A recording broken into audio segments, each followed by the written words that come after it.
설 명절을 보내고 있습니다. 명절이 되면 흩어져 있던 가족들이 함께 만납니다.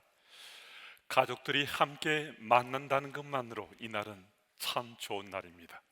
이 좋은 날, 가족들이 함께 하나님께서 오늘 이 순간까지 우리 삶을 간섭하시고 지키시고 도와주셨다는 그 사실들을 함께 나눌 수 있다면 이날은 정말 좋은 날이 될 수 있습니다.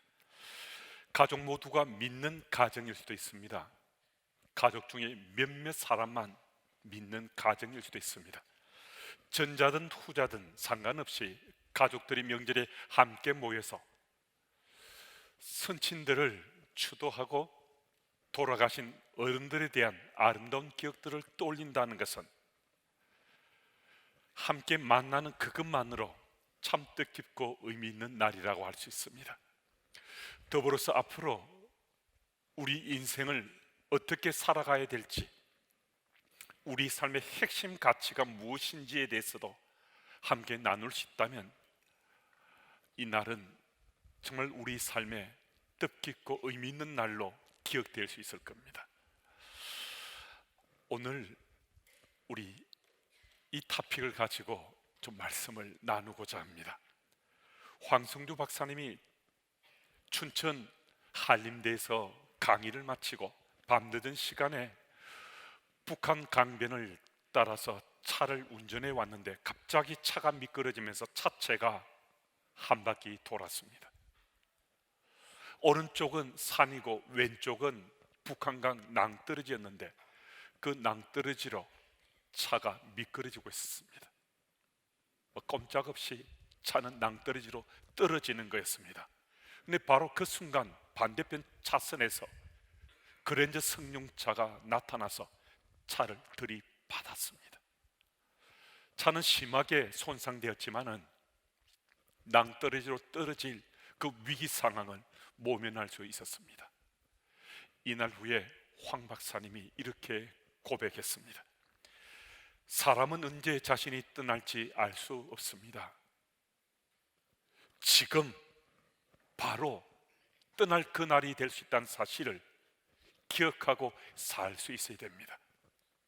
이제부터 나는 죽었다가 다시 살아난 인생이라고 믿고서 오직 주를 위해서만 살겠습니다. 그리고 황 박사님은 교수직을 사직하고 오직 예수 복음을 전하시겠다고 신학도 하고 지금은 꿈이 있는 교회 담임 목사가 돼서 열심히 복음을 전하고 있습니다. 예수를 믿지 않은 것이 아니라 지금까지 예수를 믿어왔어요.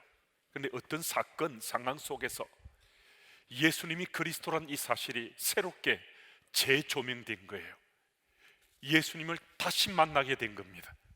이전과는 전혀 다른 인생을 시작할 수 있게 됐습니다. 곧 하나님을 나의 현실 속에서, 현장 속에서 최고의 가치로 체험하며 살게 된다는 거죠. 이것은 우리 믿는 자의 삶의 은혜 중에 은혜요, 복 중에 복이라고 할 수 있습니다. 우리 지식이나 논리 속에서 여호와 하나님을 최고의 가치라고 주장하고 소리치는 것은 그렇게 어렵지 않을 수 있습니다. 하지만 우리 생의 현장에서 하나님을 나의 최고의 가치로 고백하고 체험하며 살아가는 것은 정말 쉽지 않습니다. 하지만 이런 삶은 꿈은 아닙니다. 오늘 주님의 교회에서 함께 더불어 살아가고 있는 우리 성도들 중에 적지 않은 분들이, 또 우리 이웃에서 믿음의 삶을 살아가는 또 이웃들 중에 또 상당한 수의 사람들이 멀리 열방 가운데 살고 있지만은 동시대를 믿음의 사람으로 살아가는 이 중에 또 적지 않은 사람들이 이 사실을 그들의 현실로 체험하면서 지금 살아가고 있습니다. 그럼 나는 어떠한가? 나와는 이런 체험이 전혀 상관없는가? 그렇지 않습니다. 하나님께서는 내가 바로 나의 생의 현장에서 하나님을 나의 생의 최고의 가치로 삼고 살아가길 원하시고 오늘도 그 원하심을 우리에게 느끼게 해주시면서 우리 삶이 간섭하시는 분이 바로 여호와 하나님이십니다. 모든 상황이 다 끝났습니다. 예수님이 돌아가셨습니다. 그 시신은 십자가 위에 달린 채로 버려졌습니다. 지난 3년 동안 온 유대 땅을 진동시켰던 예수 이야기가 이제 유대 역사 속에 묻혀지는 것 같았습니다. 그런데 전혀 생각지도 않았던 한 사람이 바로 그때 나타났습니다. 그 사람은 예수님을 다시 유대 역사 속으로 되살렸습니다. 본문 43절 말씀을 보면 존경받는 공회원인 아리마대 요셉이 빌라도를 찾아와 예수님의 시신을 달라고 했습니다. 예수님 주변에 있는 모든 사람들이 다 떠나갔습니다. 예수님을 따르는 제자라 하는 사람들 떠나갔습니다. 은혜 입은 자들도 떠나갔습니다.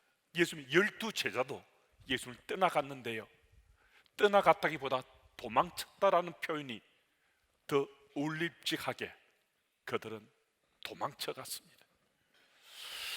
왜 그들이 모두가 떠났습니까? 상황이 끝나버리기 때문입니다. 예수님이 십자가에서 못 박혀 죽으셨기 때문입니다. 죽음은 모든 것이 끝이 나는 거였습니다. 그런데 모두가 떠나버린 그 자리에 떠나지 않고 그 자리를 지키던 한 사람이 지금 나타난 겁니다. 그는 아리마대 요셉이었는데 요한복음 19장 38절 말씀은 아리마대 요셉을 숨겨진 제자다라고 말씀하고 있습니다. 모두가 떠나버린 그 현장, 예수님 제자들조차도 도망쳐버린 그 현장에 나는 예수님의 제자라고 자신을 커밍아웃 하면서 세상 속에 자신이 예수 제자됨을 선포했습니다. 참으로 놀라운 일인데요, 더욱이 이 아리마대 요셉이 사내들인 공회원이란 이 사실을 알게 되면 더 놀랄 수밖에 없습니다. 사내들인 공회는 로마 통치하에 있었던 유대인들의 최고 의사 결정 기관이었습니다. 그 사내들인 공회원이었던 아리마대 요셉이 예수님의 제자라고 자기 자신을 노출시키고 드러냈다는 것입니다. 여러분, 지금 상황은 예수 믿는다 그러면 잡혀갑니다. 예수 믿는다 그러면 핍박받고 박해받고요, 어쩌면 목숨까지 잃을 수 있는데, 사내들인 공회원인 이 아리마대 요셉이 내가 예수님 제자라는 걸 드러냈거든요. 이건 굉장히 무섭고도 두려운 일입니다. 사내들인 공회에서 예수님을 십자가에 못 박아 죽이겠다고 결정한 거거든요. 그런데 그 공회원인 회원이 그들의 결정에 지금 감히 도전한 거잖아요. 그 권위를 완전히 무시해버리는 거였잖아요.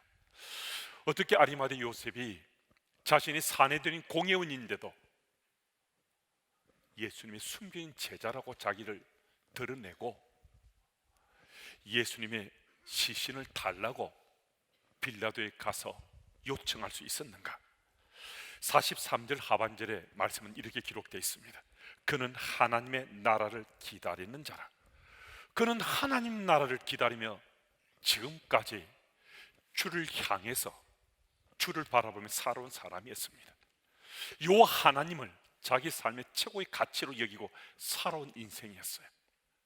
그는 예수께서 이 땅에 오셨습니다. 공생 사회 가운데 예수님이 하나님의 아들 그리스도로 믿어졌습니다. 예수님이 하나님의 아들 그리스도로 믿어진 순간 그는 예수님의 제자가 되었습니다. 자신을 드러내고 노출하진 않았지만은 숨긴 제자로 자신의 몫을 감당하며 사역했습니다. 그런데 이 아리마대 요셉이 예수님의 제자로, 그가는 숨겨진 제자였는데 그냥 가만히 있었는가? 그렇지 않았습니다. 누가복음 23장 51절 말씀을 보면 그들의 결의와 행사에 찬성하지 아니한 자라. 모든 이가 예수님을 십자가에 못 박아 죽여야 된다 하는데 아래는 모습은 그 틀렸다고, 그것 아니라고 끝까지 예수님을 변호하고 예수님을 지켜가고자 했습니다. 그의 생애 최고의 가치가 여호와 하나님이셨기 때문에 그는 지금 죽을 수도 있는데 목숨을 잃을 수도 있는데 바로 이 타이밍 속에서 자신이 예수님의 제자라는 것을 밝히고 있습니다. 여러분, 아리마대 요셉이 지금 빌라도 앞에 서인 것은요, 그냥 선 것 아닙니다. 지금까지 자기 인생이 이루어왔던 모든 것, 소중하게 쌓아왔던 그 모든 것, 평생 동안 품고 살아왔던 그 모든 것, 그것을 다 포기하는 버림이었습니다. 저는 아리마대 요셉이 빌라도 앞에 섰을 때 그의 마음을 능히 짐작할 수 있습니다. 그가 빌라도 앞에 섰을 때 그도 연약한 인간이었을 텐데 얼마나 두렵고 떨리고 긴장했을까. 또 한편으로는 그의 가슴이 얼마나 뿌듯했을까. 또 그는 불길 같은 열정에 사로잡혀서 자신이 예수님의 제자라고 빌라도 앞에서 자신을 좀 드러내고 있었지 않겠는가. 아리마대 요셉은 자신의 최고의 가치가 하나님이시기 때문에 좀 목숨을 내어놓고 빌라도에 가서 예수님의 시신을 달라고 요구한 것이었습니다. 여러분, 우리 삶은요, 지금 우리 인생 최고의 가치가 무엇인가에 따라 열려지고 진행되고 그 방향으로 삶의 열매들이 맺혀지는 거거든요. 우리가 아니라고 노하고 싶어도요, 결국 우리 인생은 지금 내 삶의 최고의 가치가 무엇인가 따라서 나 그것 향해서 그것 품고 그것에 초점 맞춰서 우리 살게 되는 거거든요. 여러분, 지금 우리 생의 최고의 가치가 무엇입니까? 오늘 본문에서는 아리마대 요셉에게 하나님께서 질문한 거죠. 아리마대 요셉은 하나님께 그에게 물었을 때 자신의 삶으로 요 하나님이 자신의 생애 최고의 가치인 것을 드러낸 거였거든요. 오늘 주께서 여러분과 제게 아리마대 요셉처럼 우리에게 지금 내 생의 최고의 가치를 드러내라고 밝히라고 요구하실 수 있습니다. 그런데 아리마대 요셉처럼 선택한다면 우리들 지금까지 모든 것을 잃어버릴 수도 있습니다. 우리 소중하게 꼭 붙잡고 있는 이것 우리 포기해야 될 수도 있습니다. 우리가 그런 상황 속에, 그 현장 속에 혹 던져지더라도요, 우리는 바로 그 자리에서 지금까지 내가 살아오면서 어떤 것하고도 비견할 수도 없는, 상상조차 할 수 없는 영원한 하나님 나라에 대한, 영원한 생명에 대한 정말 놀라운 하나님의 존재 체험 속에서 우리는 요 하나님이 나의 하나님 되심을, 내 인생 최고의 가치임을 자기 고백 보면 깊이 체험할 수 있는 특별한 기회가 우리에게 될 수 있습니다. 여러분, 지혜로운 사람은 세상의 소중한 가치를 먼저 앞세우기 전에 요 하나님이 우리 인생의 최고의 가치인 것을 자기 고백하며 체험하며 살아가게 됩니다. 물론 우리 인생이 연약하기 때문에 세상 가치가 우리에게 우선할 때가 훨씬 더 많을 수 있지만은 하나님 앞에서 우리 믿음의 삶을 되돌아보고 하나님 지혜를 구하면 내가 지혜로운 자로 지금 내가 살고 있을 때는 하나님께서 우리 인생의 믿는 자의 우리 삶의 최고의 가치는 세상 것이 아니고 요 하나님 되심을 일깨워주시고 우리가 자기 고백하게 해주신다는 겁니다. 여러분, 오늘 이 본문 말씀을 통해서 여러분도 저도 요 하나님이 우리 인생의 최고의 가치됨을 고백하는 것이 우리의 자부심이요, 우리 자긍심이 되는 그런 삶을 살 수 있으면 좋겠습니다. 여러분, 그 삶이 우리 삶으로 열매 맺을 때요, 정말 우리는 이전과는 전혀 다른 삶, 생각지도 못했던 주의 은혜의 장중에 사로잡혀 사는 삶, 정말 우리 가정이 그리스도 안에 얼마나 건강하고 행복해져 가는지 우리가 스스로 증인되는 그 삶을 살아갈 수 있습니다. 오늘 보면 45절 말씀을 보면 아리마대 요셉은 십자가에 달려 죽어 그냥 십자가에 버려진 채로 있는 예수님의 시신을 받아서 품에 안습니다. 예수님 죽으셨어요. 죽으셨는데 십자가에 달려 있는지 어디 버려졌는지 이 관심조차 없었습니다.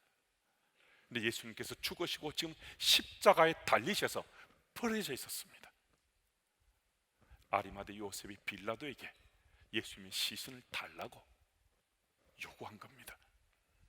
여러분, 이 순간은 지금 빌라도가 예수님이 십자가에 달려 죽어 있는 그 십자가 앞으로 다가갔을 때요, 그에게는 지금 핏바가 박혀는 불을 보듯 뻔한 겁니다.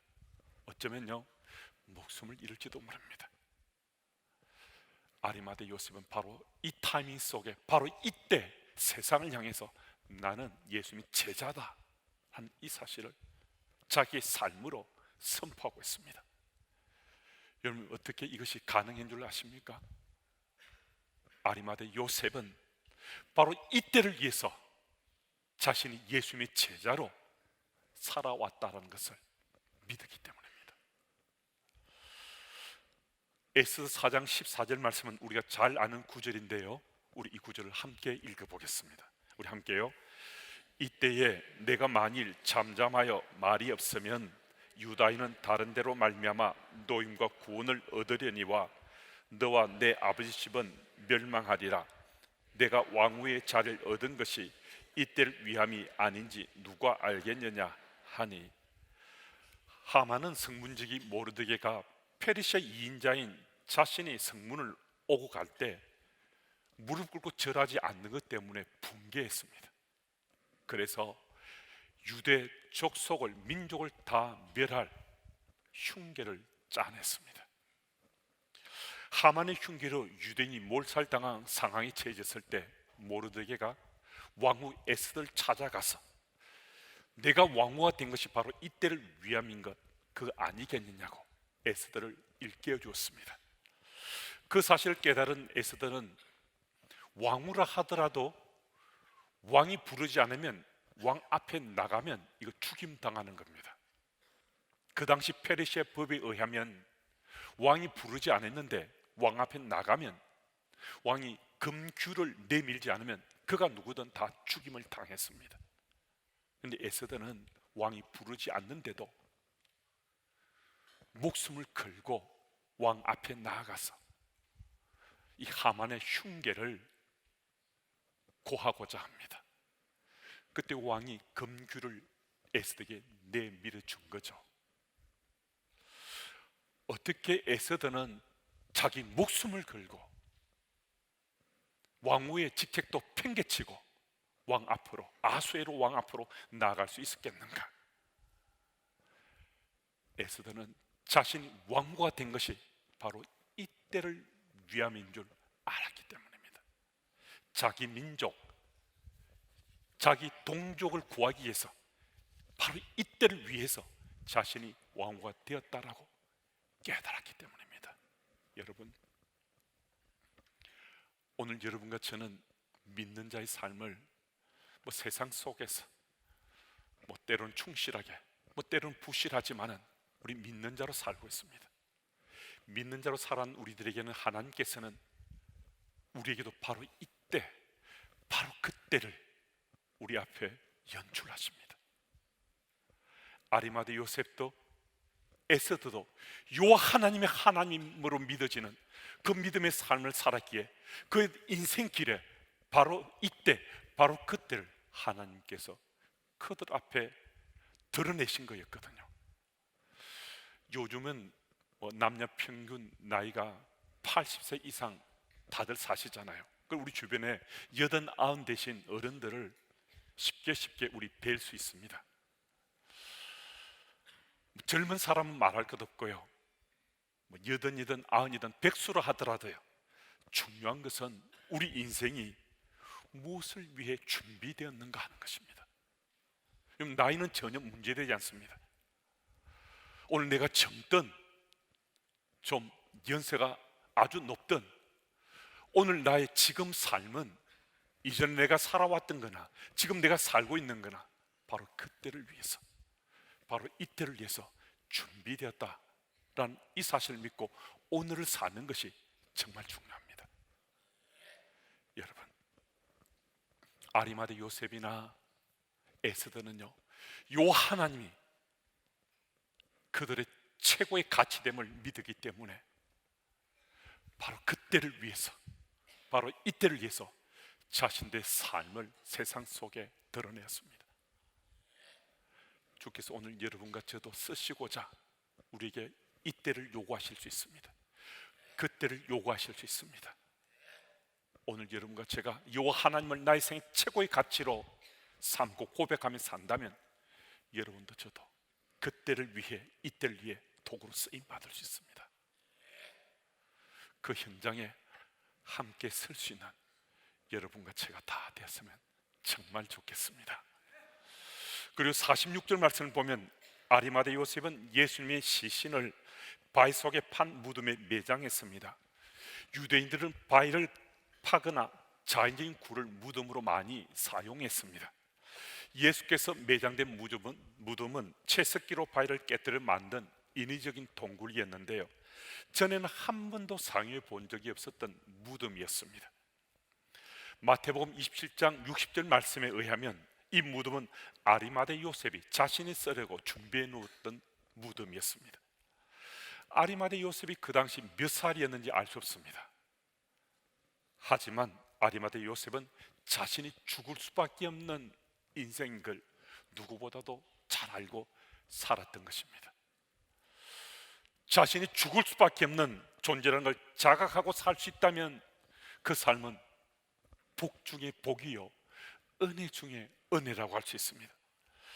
아리마대 요셉은 죽을 수밖에 없는 존재였기 때문에 그 사실 자각하고 있어서 바로 그 타이밍 속에서 자신이 예수님의 제자라고 그 사실을 드러내고 죽음 앞에서도 그는 당당할 수 있었던 것입니다. 여러분, 우리도 죽을 수밖에 없는 존재란 사실을 자각하고 살고 있습니다. 우린 누가 죽을 수밖에 없는 존재냐고 물으면요, 예스라고 다 답합니다. 그럼 일상 속에 우리가 내가 죽을 수밖에 없는 존재라는 이거 기억하고 오늘을 살고 있는가 하는 이 부분에는 우리가 예스라고 답하지 못할 수 있습니다. 여러분, 우리가 죽을 수밖에 없는 존재라는 이 사실을 기억하고 살고 있으면요, 하나님과 우리 관계도요, 사람과의 우리 관계도, 그 관계에 우리는 훨씬 더 성실하고 충실할 수 있습니다. 기독교 사상의 박명철 기자가 쓴 사람의 향기, 신앙의 향기라는 책에는 이미 떠나버린 사람들 그리워하는 글들을 모은 눈물의 편지라는 책에서 인용한 이런 글들이 실려 있습니다. 이 글을 들으시면서 지금 함께 하고 있는 가족들에게 좀 더 따뜻하게, 좀 더 서로 존중하며 좀 더 사랑하며 살아야 되겠다 하고 마음에 결심을 하신다면요, 이 글은 참 의미 있게 우리 가슴에 와닿을 수 있습니다. 당신이 떠나고 난 뒤 이 빈자리는 언제쯤이면 채워질까요? 아무리 잊으려 해도 당신의 모습은 잊을 수가 없어요. 여보, 나 왔어 하는 당신의 목소리가 들릴 것만 같아 밤마다 현관문을 잠그고 잠자리에 들 때마다 당신께 미안한 마음 금치 못해요. 아빠, 나야. 아빠가 아직도 나한테 잔소리하는 모습이 잊혀지지 않고 계속 머릿속에 맴도는데 눈물을 애써 참느라고 얼마나 힘들었는지 모르지. 나 나름대로 안 울려고 열심히 노력해서 난 나름대로 내가 가고 싶은 대학 가서 성공했을 때 그때 나 한번 크게 울려고 생각 중인데 두려워. 아빠 모습이 내 기억 속에 계속해서 있을지, 그래서 매일 저녁마다 잘 때 아빠 생각할 거야. 그러니까 나 만나러 자주 와야 해. 여보, 당신을 떠나보내고 이 못난 남편은 매일매일 그리움에 지쳐서 울지 않으려고 노력도 해보지만 당신이 없는 나의 삶과 세상이 너무나 허무하여 또 허망해서 눈물로 밤을 지새우고 지낸답니다. 여보, 당신이 만든 맛있는 음식 정말로 먹고 싶구려. 특히 당신의 그 파김치와 닭 양념탕 그리고 동태찌개 생각이 간절하오. 사랑하는 마음, 감사한 마음들을 표현해야 하지만 늘 당신과 눈빛만으로 느끼고 살았던 것이 조금은 후회가 됩니다. 힘들고 어려울 때 이렇게 당신을 향한 그리운 마음들을 아이들에게 들킬까봐 내색도 안 하고 살았는데 정말 손이 부르트도록 열심히 살게요. 아이들에게 보상 바라지 않고 투정 부리지 않으며 곱게 늙어가고 싶습니다. 여러분, 오늘은 우리 예배 가운데 함께 주변에 또 옆에 가족들과 함께 예배 드리고 있을 수 있습니다. 그런데 우리 이 땅의 삶은 우린 죽을 수밖에 없는 인생이기 때문에 언제 어느 때 우리 이 땅의 삶을 마칠지 아무도 알 수 없습니다. 내 사랑하는 가족들, 남편이든 아내든 부모님이시든 우리 아들, 딸이든 지금 나와 함께하고 있는 이 가족들의 소중함과 그들의 가치를 우리 삶으로 오늘 느끼고 살지 못하면 세월 지나서 우리는 이런 그리움으로 목매하면서 가슴을 치며 살게 됩니다. 여러분, 설 명절을 맞고 연휴 가운데 있는데 바로 이날 나의 생의 가치가 요 하나님이시라는 이 사실이 믿어지면요, 하나님께서 우리에게 무엇을 원하시는지 우리 잘 아는 거죠. 다른 무엇보다도 더 존중하고 아끼고 사랑해야 될 대상이 우리 가족이라는 것, 이거 있을 수가 없잖아요. 여러분, 내 남편, 내 아내가 정말 소중한 사람들입니다. 내 부모님 정말 귀한 분들입니다. 내 아들, 딸들 정말 사랑스러운 존재들입니다. 세월 지나서 언젠가 우리들이 이 땅의 삶을 내 가족들과 함께 헤어지게 되었을 때 그때 후회하지 않도록, 회한이 들어서 가슴을 더 치지 않도록 지금 좀 더 따뜻하게, 좀 더 존중하며 더 아끼고 사랑하며 우리 살아야 되지 않겠습니까? 설 명절 보내는 바로 이 타이밍 속에 돌아가신 선친들 기억하고 추모하는 그 자리에서 우리는 죽을 수밖에 없는 존재인 것을 인정하고 더불어 살고 있는 가족들 더 사랑하고 더 존중하고 아끼며 살아가고자 마음속에 다시 한 번 더 결심할 수 있으면 정말 좋겠습니다. 우리 주님께서 은혜 베푸셔서 우리 인생에서 요 하나님이 우리 생의 최고의 가치임을 고백하며 살게 해주시는데, 주께서 주시는 그 말씀처럼 가족의 소중함을 제1로 최우선으로 하며 살아가시는 여러분들이 다 되시기를 예수 이름으로 축복합니다. 하나님 아버지, 우리 고유의 명절인 설을 맞게 하시니 참 감사합니다. 사랑하는 가족들, 사랑하는 친지들과 함께 복된 명절을 보낼 수 있도록 주님 도와주시고 또 인도해 주시니 감사합니다. 명절 동안 온 가족이 함께 모여 먼저 가신 선친들의 유지를 추모할 뿐만 아니라 우리 인생의 최고의 가치를 보다 분명히 할 수 있는 기회를 우리 가지게 해 주셔서 가족들을 더 사랑하고 더 아끼며 살아가는 주님의 교회 가족들 다 될 수 있도록 주님 도와주옵소서. 오늘도 우리는 죽을 수밖에 없는 존재라는 사실을 분명히 깨치고 언젠가 영원한 하나님 나라에 다다를 그날을 기대하고 준비하되 지금 더불어 살아가는 가족들에게 아낌없이 최선을 다해서 존중하고 위하고 사랑하며 살아갈 수 있는 우리 모두 되게 주님 도와주옵소서. 우리에게 설 명절 허락해 주신 우리 주님께 감사드리며 예수님 이름으로 기도드립니다.